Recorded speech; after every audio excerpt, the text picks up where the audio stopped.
Welcome to Inside Missions, a production of Maranatha Volunteers International, offering an in-depth look at the people, the cultures, and the countries where Maranatha is working. I'm Dustin Comm. I work on our marketing team, and I'm joined today by our Director of Television, Christina Lloyd. Christina, welcome to Inside Missions. Thanks for having me, Dustin. So Christina, you've been with Maranatha for a long time, but for people who have never met you, why don't you just tell us a little bit about yourself, where you're from, and what kind of formed your childhood? Sure. So I grew up on the East Coast, so I'm not a West Coast native here. I grew up in Pennsylvania and lived there all the way through high school and went to Blue Mountain Academy, and then after that attended Andrews University. So that's kind of where I grew up. And at Andrews, you studied, what was it called again? Digital? So I studied a degree that does not exist anymore. It's called digital multimedia, and then I also did a minor in communications as well. So, what was that something that you knew you wanted to do as a career, like as you went through high school, or when you got to Andrews, did you discover, oh, this might be something I'd be interested in? No, I really didn't. I looked at different career paths. I thought maybe music would be something I'd be interested in, and then I looked also into engineering. I know technology was something that I've always been interested in. And we had somebody that came to career day, or college days, I should say, at our academy from Andrews University. And he introduced this program to me, and I thought that would be a really good fit. It would combine both the technical aspect, but then also a creative element. So I had no idea that it existed, and because of that presentation, decided to go to Andrews and pursue that. Now, you're a director of television, but you do a lot, and a lot of behind-the-scenes stuff that people don't even realize. I mean, you're helping to edit stuff that's written, you're writing scripts, you're organizing things, you're doing stuff for social media. And looking back now, that degree kind of being a really well-rounded degree is helping you in what you do today. Yeah, it's kind of interesting that when you look back and see how you were kind of being prepared for your career, even though you didn't know what your career was going to be, but that degree is very broad. We did stuff in graphic design and basic design, photography, digital imaging, video production, all of those things. And then I felt like to balance the technical skills, I did a minor in communications because I felt like the communication side dealt with a lot of theory and things like that, basics for communication, but wasn't really equipping people with the skills, the practical skills. And I felt on the digital multimedia side, I was getting practical skills, but not necessarily the why as to basics in communication. So I think combining the two really helped. And then I also ended up taking intercultural communications as part of my communication minor, which further just expanded all of that to into something that I'm able to use really well today. Looking back on your childhood, I don't want to get too introspective here, but I'm just wondering, like, is there anything that you look back as a kid now and you're like, because you're a great storyteller now, you're very organized, you're a great communicator, or, like, did you put together theatrical productions? Did you tell stories to your family? I mean, were you always taking pictures of things with a camera, or? I think not necessarily in a visual, but I've always written. I produced a family newsletter for a lot of years where I would collect stories from family members and, did basic desktop publishing and published this family newsletter that went out. And I did writing for our church communication team. What was your distribution like for that, for the family newsletter? Very, very small distribution. But I mean, I had readers, the people that got the newsletter read the newsletter. So I could say that that even though the distribution was small, that the readership was very faithful. So I could say that. She was hooked on communications after that. Yes. Now, at Andrews, you also met someone who works at Maranatha to this day. Who is that person, and what is the connection that with Maranatha in the future after Andrews? So while I was at Andrews, I made a friend, and we were friends for many years. And then between our junior and senior year, started dating. And that sort of was my introduction to Maranatha. I did not grow up going on mission trips.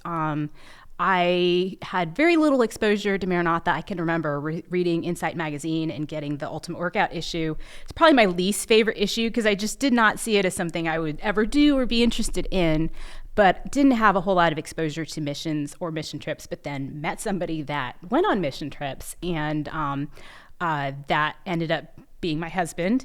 And so he graduated with a degree in photography, and he had grown up going on Maranatha projects, and his dad audited for Maranatha for many years and was in India doing an audit. And the country director there said, hey, we're wanting to produce more media here. We could really use some help in the area of photography. And he said, well, my son just graduated with a degree in photography.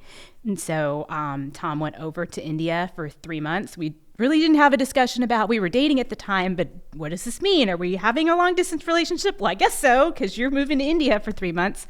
So he left, and I had graduated, was living in Berrien Springs, Michigan at the time, doing freelance editing and various media things. And a few months after him being there, he said, hey, they're really needing help with video production here. Would you be willing to come over for a few months to do that? So I didn't have anything tying me to Michigan, so I said, sure, why not? I'll go to India for 3 months, and that ended up being almost 3-year stint with Maranatha there in India. Wow. And we got married, and nice. In India? No, not in India. How did living in a foreign country help you know that Tom was the one? I think moving to India was probably his test for me because when you travel with somebody, you get to know them on a level. You know, I think even here in the office, we travel together, and it kind of bonds you in a way. You learn people's travel habits, what sort of lines, observance there is, and traveling creates a lot of stress, and living in a different country creates a lot of stress. I think especially in a society like India, and seeing how you handle that stress and what that does to a relationship, I think is a big test. So, if you really want to test your relationship, maybe go work for a mission organization somewhere around the world in the mission field, and you'll get a feel. And how many years have you guys been married now? 18 years. 18 years. Well, when you think about, you were just out of college, and Maranatha is the organization you first started working for in those formative years. How has Maranatha shaped you as an adult? If you could reflect back, like who you were as a college kid coming out of college to now. I think it's just enabled me to experience a lot of things that I would never have experienced. I was really a homebody up until I went to college. I had really no desire to travel. And once you get kind of bit with that travel bug, you discover this whole world out there that is up for exploration. So I think that the things that I've been able to see and the experiences that I've been able to have really formed me as an adult and have changed me a lot through that. So when you guys were in India, going back to India there, you were producing a lot of videos on volunteer projects, is that right?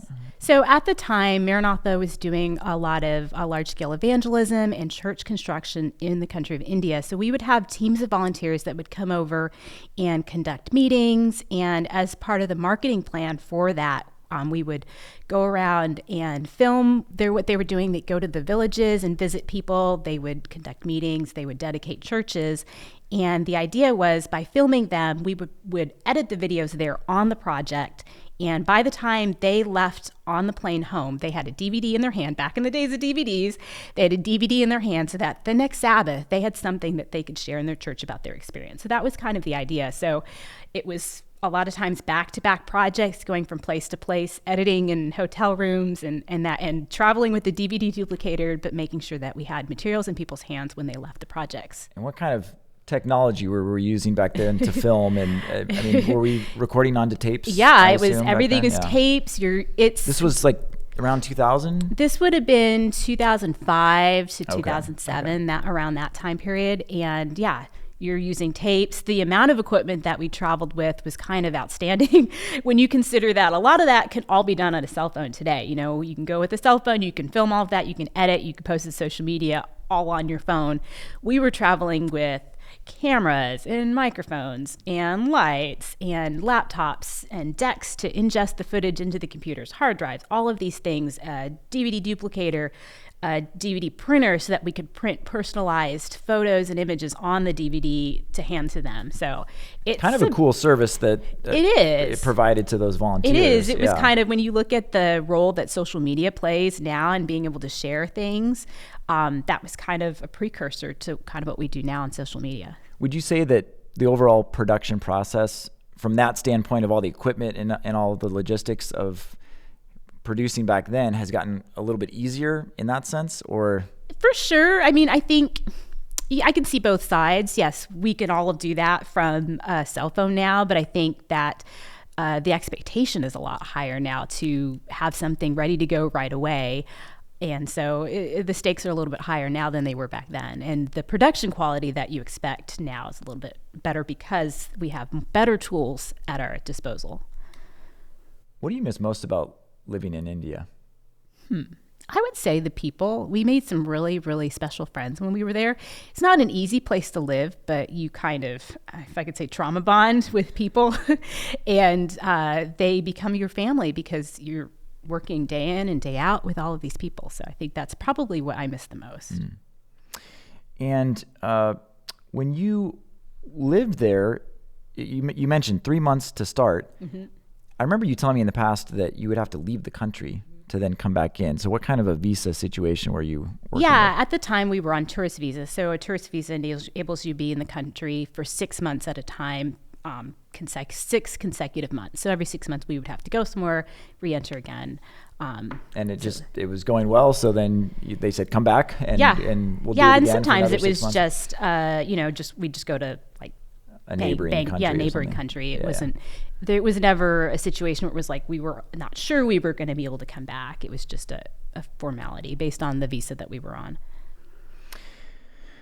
When you moved to Sacramento and Maranatha's headquarters, what prompted that? What was your role in the United States at the headquarters? So sort of what prompted our move was we were at the beginning of our career, and I think to be in a situation where you're pretty isolated, we didn't have access to a lot of ongoing training or mentorship or anything like that being in India. And when you're at the beginning of your career, you're kind of thrown on your own, you want to be in a situation where you are constantly learning and growing, especially at the beginning of the career. So we kind of felt like we were stagnant and wanted to be in a situation where we could grow. And so we had said, this is probably our last year in India. And Kyle Feast, who was the vice president of marketing at the time, said, well, when you've decided that you're done, let me know. And maybe we could find something here in Sacramento. But we didn't know what that meant and would that be for both of us or what the situation would be. But we said, okay, we're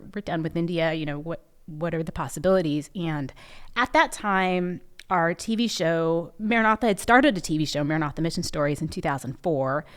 Produced about 12 episodes, and then it went on hiatus due to various reasons, scheduling and things like that. And in 2007, the end of 2006, beginning of 2007 is when they were looking at relaunching the show as a weekly program, and we're needing help with that. So the timing worked out really well of needing staff to help with that. And so when we moved here in August of 2007, that's kind of where I fell into a role working on the television show as it was reimagined. You were telling me earlier that before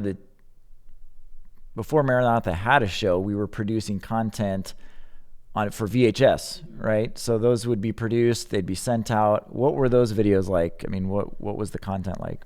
It would be sort of an overview of a country, Cuba or Dominican Republic, for example, taking a look at what the church is like in that place. In a lot of ways similar to what we do on Maranatha Mission Stories now, but at that time, not in that format. And so, Maranatha's always produced some sort of media, even outside of a television show, whether it was slideshow productions or images set to music or things like that. And so that was kind of just the next step in the lineage of media that Maranatha produced, were these videos that would kind of explain different places where Maranatha was working, what the need was, and how Maranatha was going to address the solution.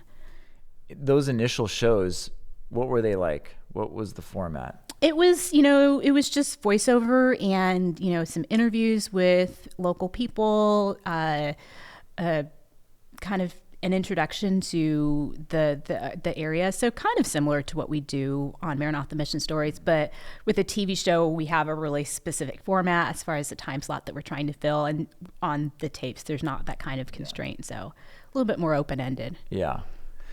Well, I know that they look night and day, I'm sure. Now, if you were to go back and look at some of those other, the original ones compared to now, the technology's gotten better and all of that. How has Maranatha's production process changed from going from all the tapes and extra equipment that you mentioned?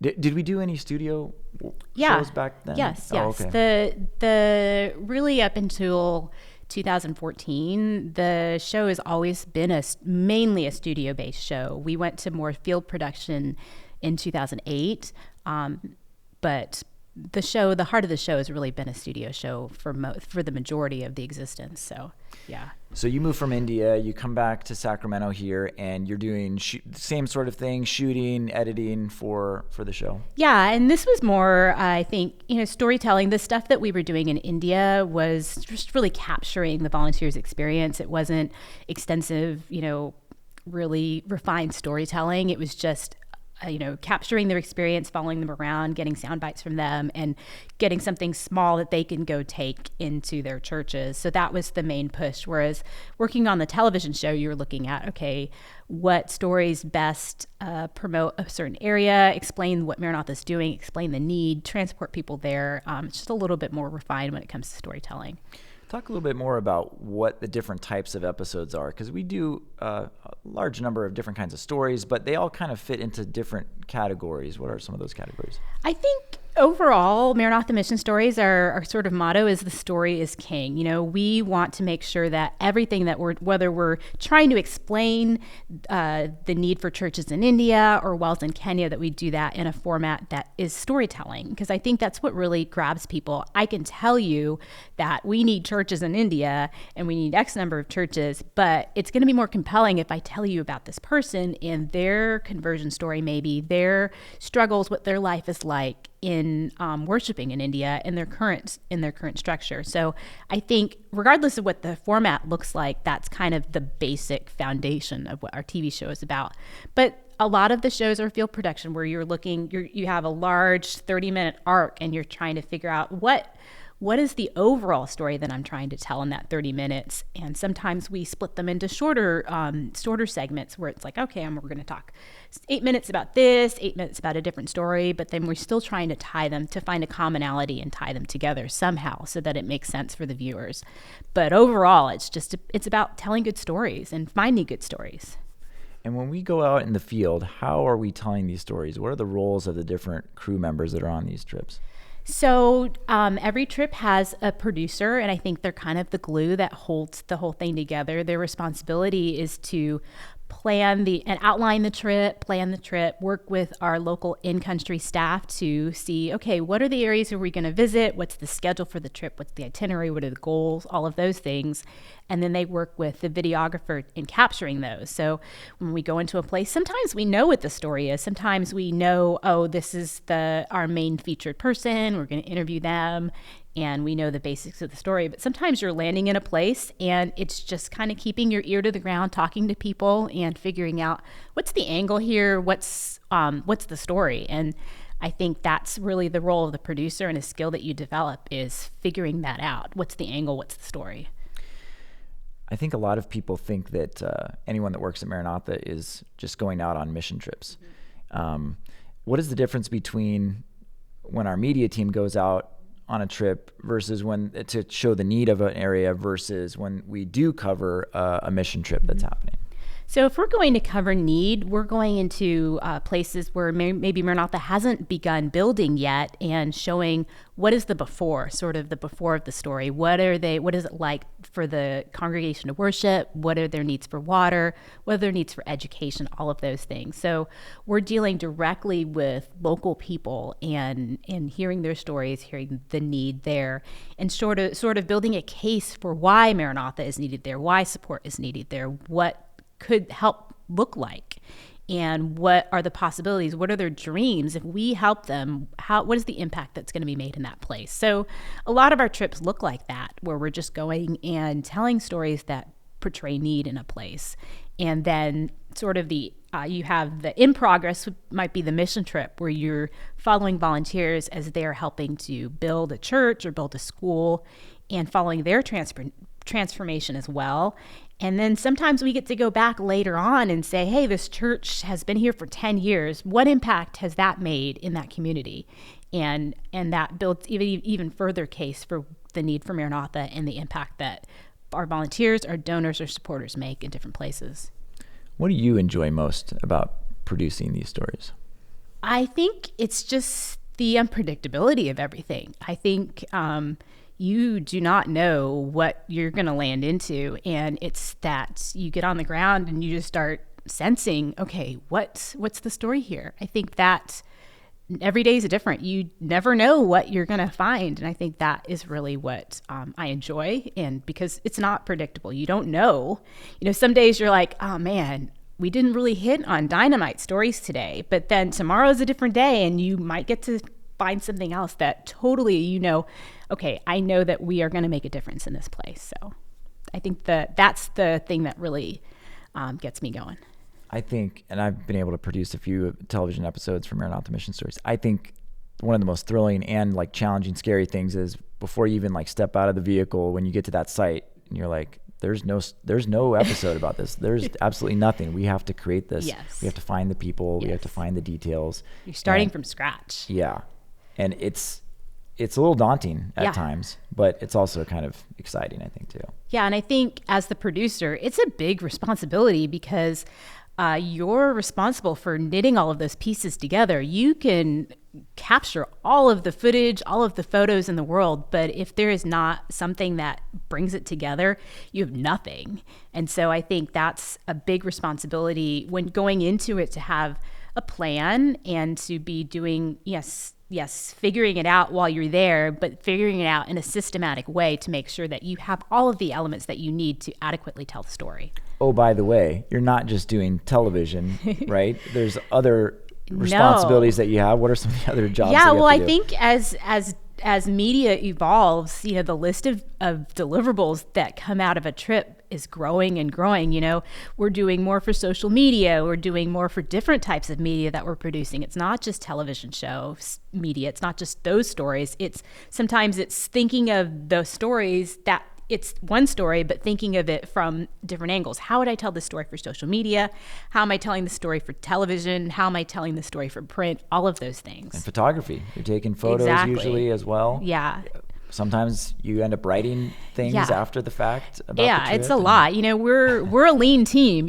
There's not this giant team of people that go on these trips that produce all of this stuff. So it feels like the list gets longer and longer and longer that you're wanting to make sure that you're covering, and also just being efficient, making sure that if we're going to go out and travel across to the other side of the world, are we getting the most out of it that we can? Well, a lot of that, the success of that is because we have a lot of pre-planning before the trip. What are some of the things that we do to prepare for one of these trips? A lot of it is working with our local country directors and trying to figure out, okay, the place where you're working. What do you think would be the most effective use for our time? And working with them to plan out how we go about to going to places. And, some of them, it's not their strength. We're working with them on, okay, they'll say, hey, what about this? And we'll say, oh, well, no, that doesn't work. Or just even things like the times of day that we're out filming. We try to film in as best light as we can, and so that's sometimes making adjustments for those types of things happen. So it's a lot of planning and a lot of back and forth and negotiating and saying, okay, that works, but then you're also working around flight schedules. If you have domestic flights within a country, sometimes it's like, oh, we only fly to that place 3 days a week. And so you're working around those things. So it's a lot of logistics. I think Maranatha is built around logistics, whether it's building a church or producing a TV show. It's a lot of logistics. I was chuckling because our country directors got hired to build a lot of churches and schools and drill water wells. And then all of a sudden this media team is saying, hey, we need you to think about the story of this from this perspective and because of that, we need you to arrange for this like, and that. What? And some of them have a natural knack for that.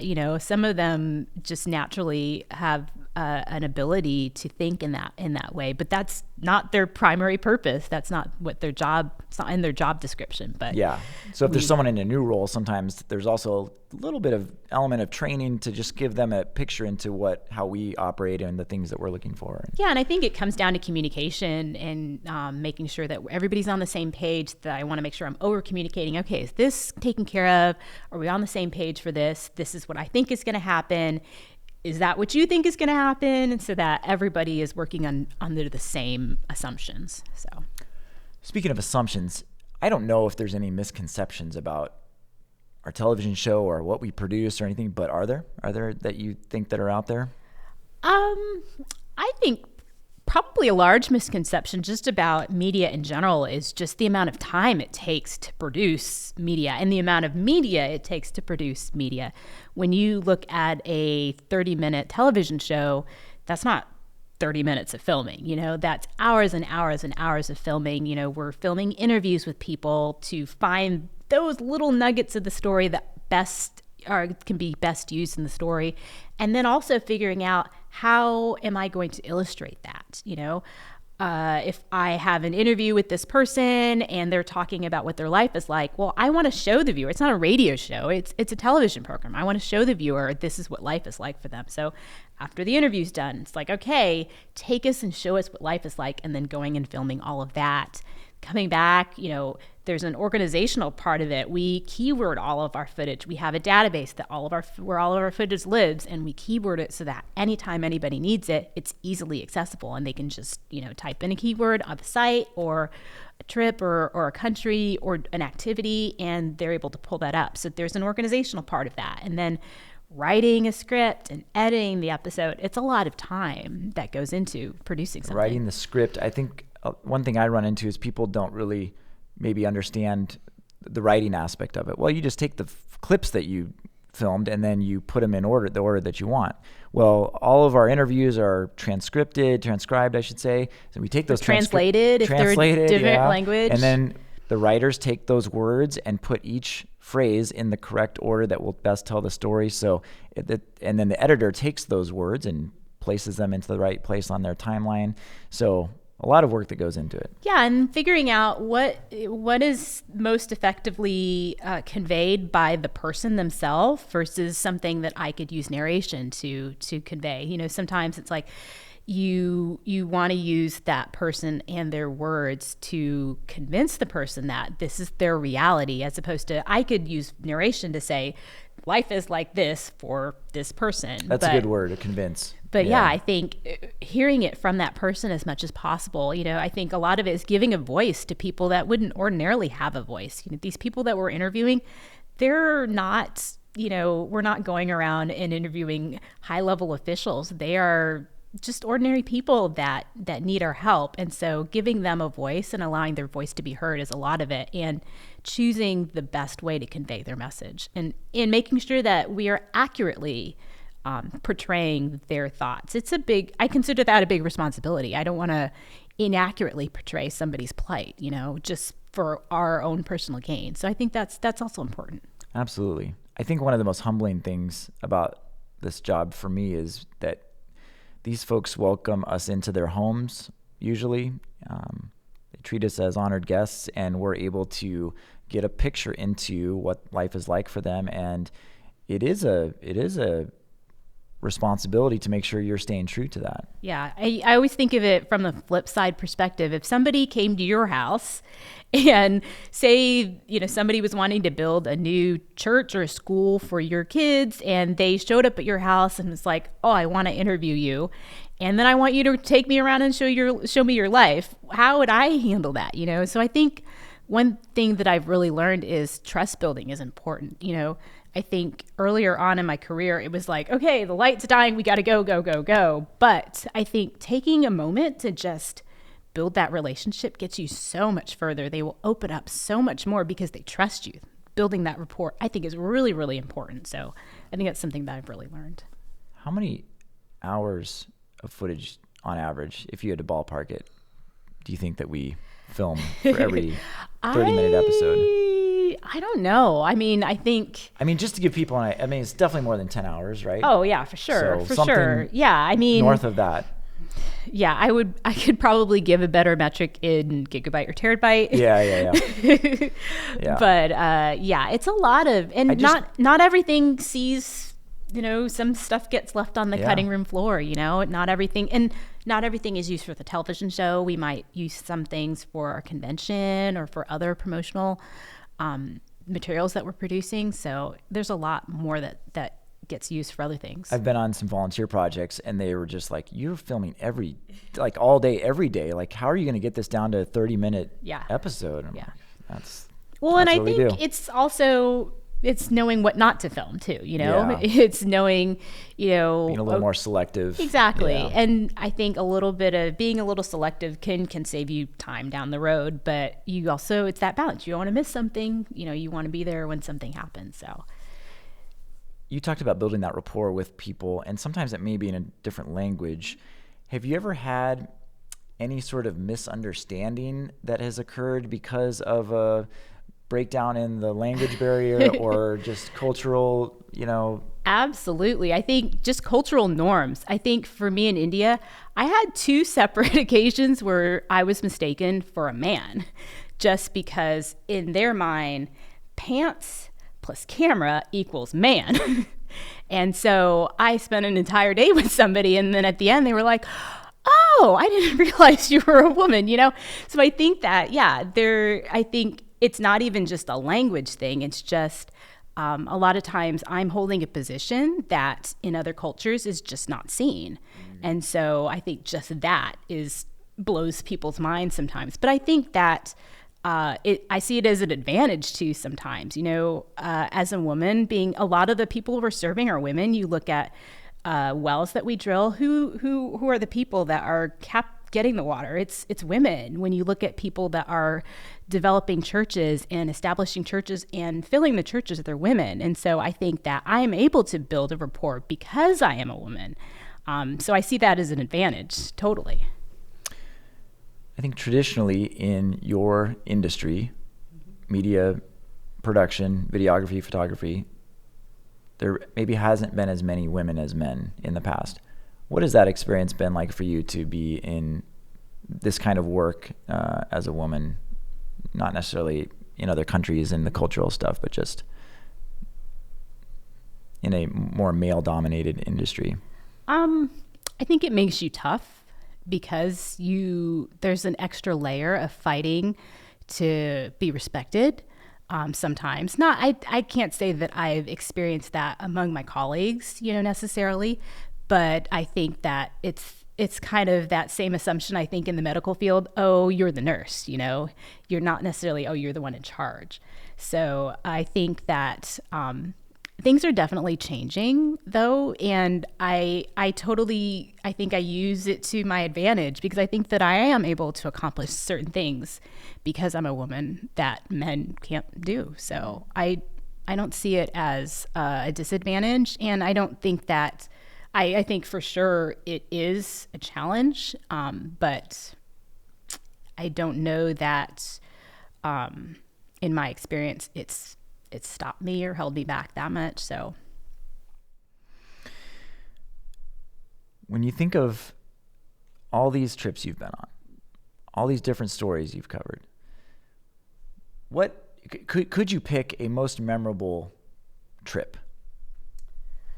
Oh man, that is tough. I would say one of my favorite trips was in Mozambique.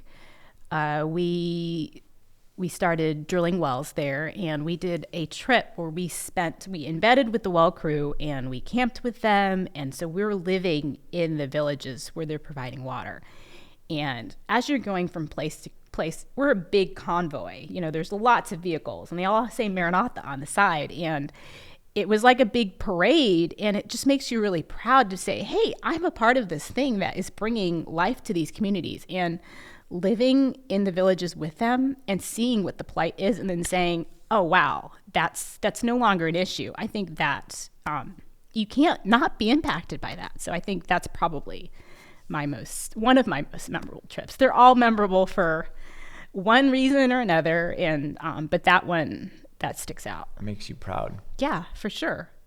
And everybody is like waving as you're riding through town. So it's a proud association for sure. And you had, I'm sure, been talking with some of these people that were actually impacted. Totally. I mean, you say, okay, take us to where you're getting water. And I'm tired. I'm not carrying any water. I'm carrying a camera and I'm tired. And to say, oh, well, now you have water by your house and it's clean, it's not going to make you sick. How can you not be impacted by that? Yeah. What would you say is maybe your most memorable specific story that you've covered? I mean, that was kind of one story, but. Yeah. So I would say it's one that we experienced together. Going to the Kajiado Adventist School and Rescue Center. And that's another place where you can see, I don't think you can't deny that Maranatha is making an impact, but there are certain projects that just are, it's right out there in front of your face.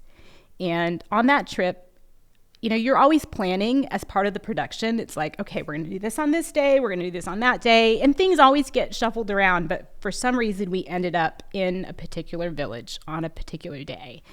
And discovered a girl that was not going to school and was under further investigation discovered why she wasn't going to school. She was about to be prepared for female genital mutilation and marriage. And we drove out of that village with that girl, and she's in school now.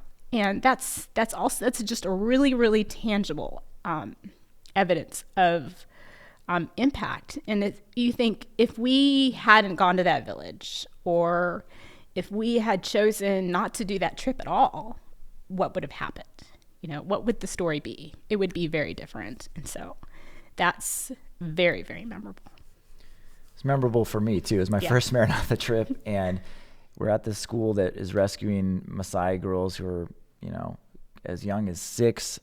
I think Malatone was not 6. Maybe she was a little older. Maybe 8 or 9.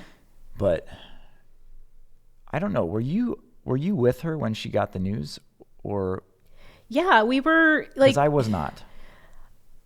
It was a situation where I had taken photos of her earlier in the day, not knowing anything about the story. But then it's one of those things where you can plan all you want to plan, but you also have to be ready when you see a story unfolding in front of you. And you can't just say, well, this wasn't on our plan, we're heading out, you know? And I think when we saw that story unfolding, obviously there was a conversation that was happening with the family about, okay, why aren't they in school, and that sort of situation. And then we start following the story and digging. But yeah, the sense of relief that just washed over her face is just, like, you can't describe that. I think it was her grandma maybe, or someone that had delivered the news to her that you've been betrothed and you are going to have to undergo FGM. And then what happened after that? After like, because the principal was there. Walk us through that. So yeah, the principal had inquired, seen these kids. Because we were just there to film village life of another student. Yeah, there was a student that came from that village, and we just wanted to see, to sort of show, where are these kids coming from? What are the situations? And there was a breakdown in the relationship with her family. Her family didn't even accept her back on a previous visit. So we didn't even know what the family dynamic was going to be when we went into the village. So we were there for a completely different purpose. And then the principal started inquiring, okay, why aren't they in school? And then all of this sort of came out. And, the decision was made, like, okay, we can't just leave these kids here. The school's full. There's no room for them. The kids are already sleeping to a bed. So it's not like, we have an opening, we're going to bring you. It was just like, no, this is a dire situation. We're getting these kids out of there. So yeah, it was insane. And I have, we got to then go shopping with the kids and got the whole intake process. And in my nightstand, I have the receipt of what we paid for those kids to have clothes and shoes and all of that. And it's a reminder that never just, always keep your eyes open for the impact that you can make someplace, because you don't know what it's going to be, and you don't know how a small decision could mean a life change for somebody. In Maranatha, that was back in 2019, beginning of 2019. We were just talking, it was 5 years ago. Yeah. Because we're recording this early February 2024, 5-year. Look at Leo. He's got Leo was there as well. We're all reliving this together. And we have continued working on that campus. Yeah. And we've been able to see Malatone as she gets older. And her cousin, who is the younger brother of Eliza, also came with us that day. And so we've been able to see them get older and be able to learn English, and just it's also a testament to the power of the buildings that Maranatha is building, because now these kids are going to have a completely different life than they would have because of the infrastructure that Maranatha is building. They're going to have a great education and have possibilities for a new future. Well, and when we come down to it, like our job, we market. Like marketing is our job, and when you see something like that, you want people to get involved. Like part of the issue there was there was no high school there, so any girls that finished school there then got farmed out to other schools. So we had to make a decision on, okay, can we build a high school there? And part of our job is to tell stories, to say, yes, this is why we need a high school there. And now there's a high school there. So it's very fulfilling to see the results of your storytelling. Absolutely. Ooh, yeah. I remember sitting at a table with you at dinner that night, and we were just like, boy. And you were like, not all these trips are like we don't get to rescue kids every time. If you think of the different places that you filmed in, what have made some shoots more difficult? Like, have there been certain countries that have been more difficult to shoot in than others for any reason? Yeah, I think that some of it's just cultural. There's kind of this, we're trying to get at the bottom line story, and some places you're trying to portray need, and they kind of want to be like, well, everyth's okay, because they don't want to let on that they have issues or they have need. They don't want to seem like that they're in need, and it's valid, but that's our whole purpose, is showing needs so that people can help them. And so I think places like that, where it's just kind of built into the culture to paint rosy pictures, or they're just trying to stay positive. Exactly. And I understand sometimes we're putting them in positions where they're forced to face things that they don't want to face. So it's kind of a dance. And sometimes you get into interviews and you realize, okay, this is not going anywhere. And so you get out of it and you try to tell a story a different way. So some of those can be pretty challenging. Looping back to Caggiato, you just talking about things that people are maybe not comfortable talking about. That was an element of that trip and that story that was very delicate, just wanting to make sure that we were letting the girls tell their stories without trying to bring back, bad memories of things that had happened. Yeah, and again, it's a huge responsibility, because some of them haven't even told these stories to their classmates. It's not something, and you're not wanting them to also relive trauma, like really painful times in their lives. But it's, again, that balance of knowing how far to go, and always kind of sensing what the comfort level of the person you're interviewing is. And that, I think that goes for every interview that you're doing, is just making sure that the person's comfortable, and that you're respectful with how you're addressing the subject. If you're listening to this, in the show notes, I'm going to put links to the 2 episodes that we produced out of this trip that we're talking about to Caggiato. It is a pretty extraordinary place, and Maranatha is wrapping up its involvement here in 2024, and I believe we are going to have dedications this summer, later this year. So let's talk about family projects. There's different kind of projects that we will cover in our TV show and for our media team, but you've been on 2 family projects in the last 5 years, and that's been special because you and your husband Tom now have 2 kids together, and they're young kids.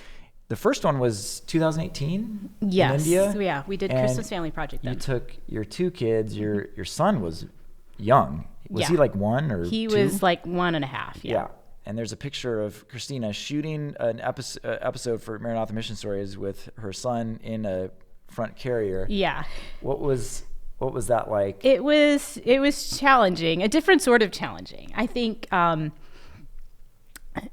working with jet lagged kids is challenging, and my mom went along with us to help, but he didn't really want to hang out with grandma at that particular time. So it's like, okay, well, you're just going to ride on my back because I got stuff I got to do.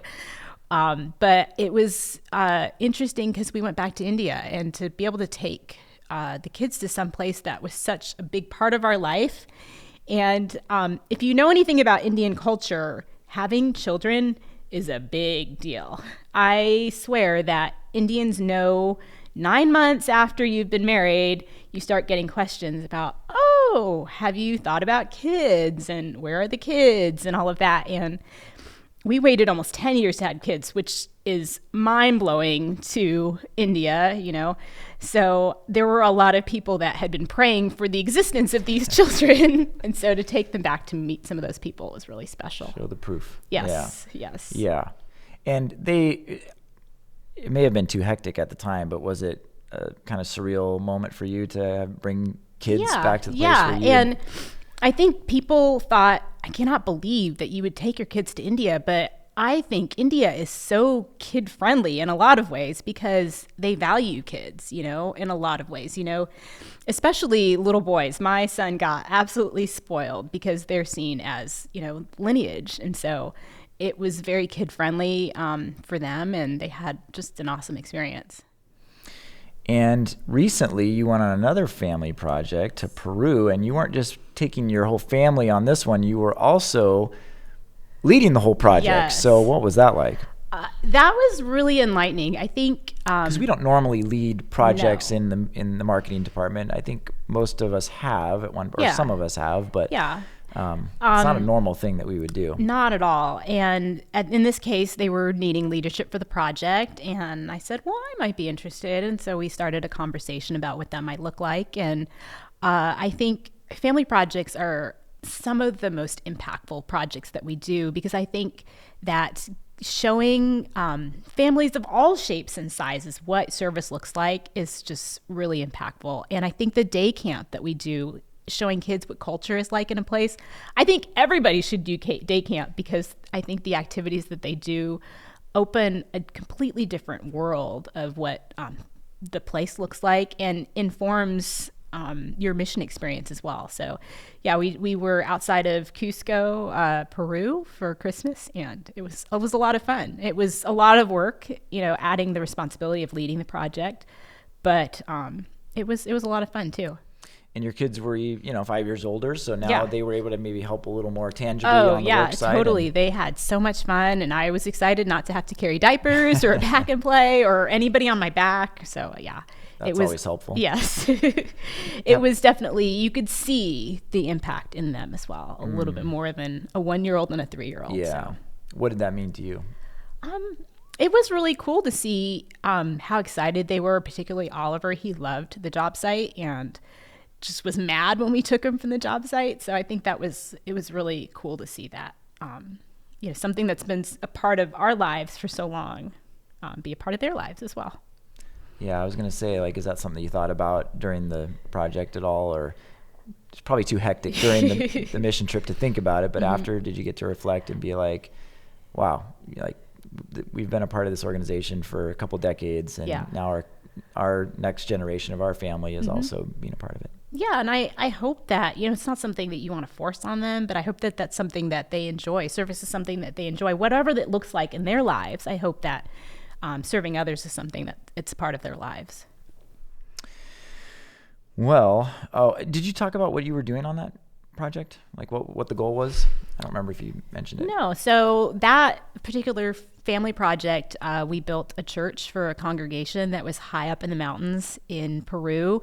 The congregation name was Matinga, and our job site was at over 12,000 feet. So elevation was definitely a factor in the project, but it was neat to be able to see the church in over the span of a week go from nothing to completed walls. And I'm continuing to receive updates on, okay, it's stuccoed now and sidewalks are being poured. So it's neat to see things continue as our local crew continues to work on the project.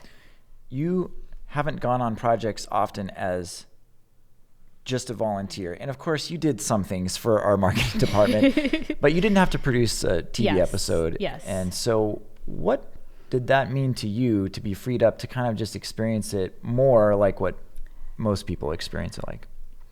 Even though it was probably hectic as a leader, but. Yeah, I think though, I always have my marketing hat on, like that just, it's permanent. Yeah. And so I think the way that I approached the project, it always had that in mind.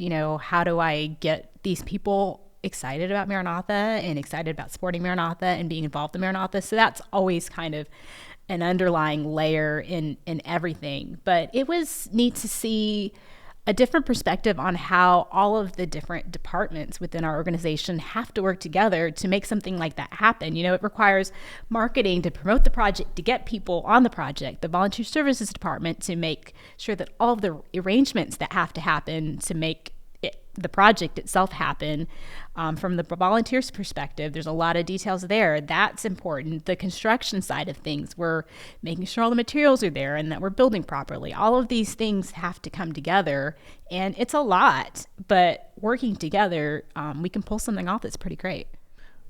What is the volunteer experience like when you arrive in this country and you don't know a lot of the other people, and then you have this time that you spend together closely? What kind of bonding happens? What kind of relationships are formed? It was really interesting because then you start seeing people say, "Hey, what's your next trip? I'm going to be on that trip." It's a family project, but it really builds family on the project, and so it's really neat to see those relationships developed, or even family relationships that developed. We had 2 different families that had 3 generations that were on the trip, and so to be able to do things side by side that they wouldn't otherwise do. You see people do things that they wouldn't do, but for the grandkids, they'll do. So I think that's a really neat thing to witness and experience. Over all these years working for Maranatha, what have you learned most about yourself as a person? What has Maranatha taught you? I think a lot of flexibility and patience and grace. By nature, I'm very type A, and there are good things about that, but a type A person in India is challenging. And so I think I learned... in what way? What would you say that? It's a society, India in particular is just a society that is just a lot different than, there's a lot of flexibility built into the culture. And some of that I think I was being prepared for before I lived there. I had a teacher that taught my intercultural communication class that was from India. And so learning about time-based versus event-based people, or, individualistic versus collectivist cultures, I think I was learning those things, but then got to practice them in moving to India. But I think just learning how to align your values, yes, being on time is great, but if that gets in the way of a relationship, then is it great? Those types of things. Learning how to create a hierarchy in your values. I think my experiences with Maranatha has shaped that for sure. Okay, just a few more questions. These are going to be that span your whole experience with Maranatha here. This is a very broad question, but I just wrote it that way on purpose. So, what is one of the craziest situations that you found yourself in another country? Oh, man. Take that wherever you want. Crazy. Could be a travel mix-up, or, some sort of mishap with lodging that, didn't end up being there, or... Oh, there's a lot. I mean, when you travel as much as we do, there's always some sort of travel mishap, and I think you kind of learn to roll with the punches. I can think of an instance where we were taking a helicopter to a different location to visit we were a donor, and they were going to go, I think, do a site visit or something like that. And we were in Zambia, and I think we were in Zimbabwe. We were right there on the border in Vic Falls, Zimbabwe, and they had hired this helicopter pilot who basically just flew a route around Victoria Falls. So he knew how to make a circle around Victoria Falls. And we decided, we want you to take us to this school location where we were going to do a site visit. There were some donors and church officials. We were all going to go and do this site visit. Well, the pilot really did not know where he was going. So I don't have a whole lot of experience around helicopters, and we're flying down, and we're then calling on cell phones to this place that we're going, saying, we don't know where we are. Where are you? Oh, do you see a cell phone tower? Yes, we see a cell phone tower. You see a radio tower? Yes, we see a radio tower. Triangulate visually. Exactly. And so you get there and you're like, whoa, saying a few prayers. Okay, we got here safely, and then how are we going to get back? But yeah. That was my next question and maybe this was your most dangerous situation, but is there another situation that was like kind of, oh man, that looking back, that was maybe a little sketchy? Several. We built a school in India, in the northeastern part of India, that's right along a river. And at the time, we were filming some TV shows on this particular school campus, and we decided we were going to take the host. They make bamboo rafts and raft down the river. So behind the school, you see these rafts full of bamboo that are headed down the river. And we're like, oh, wouldn't it be really cool to do the open of the TV show with the host standing on the raft, floating down the river? We had a videographer from India that we had worked with a lot that was there, and he was going to film it. Well, he got on the raft. He's a bigger guy, and the raft wasn't the strongest raft. So then they decided, okay, maybe that's not such a good idea. Christina, you'll go and film it. So I get out on the raft, and Tom is handing me the camera. He loaded it on a bamboo pole and is handing me the camera on the bamboo pole. And somebody took a photo, and I think either posted it on Facebook or sent it to Kyle, and then Kyle starts to think, oh man, it looked like it looked sketchier than it was. And it looked like we were fishing the camera out. And just messing around. Yes. Yeah. And Kyle's thinking, okay, how am I get them a new camera and all of these things? And we're like, no, it was fine. But then you look at the photo and you're like, maybe it wasn't. Maybe that wasn't the best decision. But we got an epic opening shot, and the camera didn't get wet. I will say there is, just in my limited experience over the last 6 years, there's some improvisation that happens in filming, and when you're out there and you don't have 10 people to hold various, poles and or your tripod, just doesn't make it. You lose some bags and the tripod doesn't make it, and so you're rigging things up. So it definitely requires a bit of creativity and problem-solving skills. And also, we work a lot on construction sites.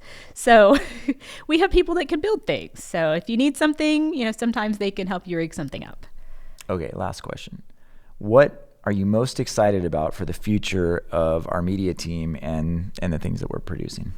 I think that this is going to sound strange, but I'm excited about the end of the TV show. I think that, moving in the future, we've been producing media in roughly the same way for a long time, but I think the future is going to look a lot different. It may not look like a 28-30 TV show. It might look a lot different. We might be putting media in people's hands in different ways. So I think I'm excited about constantly looking at the landscape and saying, this is the mission of Maranatha. What's the best way to communicate that? How do we get that mission? How do we get people on fire for that mission in a different way? So it might look different. It might mean the TV show's over, but it means that we are looking at different ways at producing media and sharing the mission of Maranatha with more people. Just so everyone's clear, the TV show is not ending. No, not absolutely. We are constantly still producing television programs, and I'm excited about expanding that into other arenas as well. Well, there's a lot of things that come out of your department that you produce, and you have been an amazing ambassador for Maranatha for a couple decades almost, and just grateful that you're part of our team and one of our leaders, and thank you so much for joining Inside Missions today. Thank you for having me. If you want to learn more about Maranatha's TV program, Maranatha Mission Stories, make sure to go to watch.maranatha.org. And if you want to be a part of one of these projects that Christina was talking about, maybe a family project, go to maranatha.org/volunteer and learn more. Thanks for listening and watching.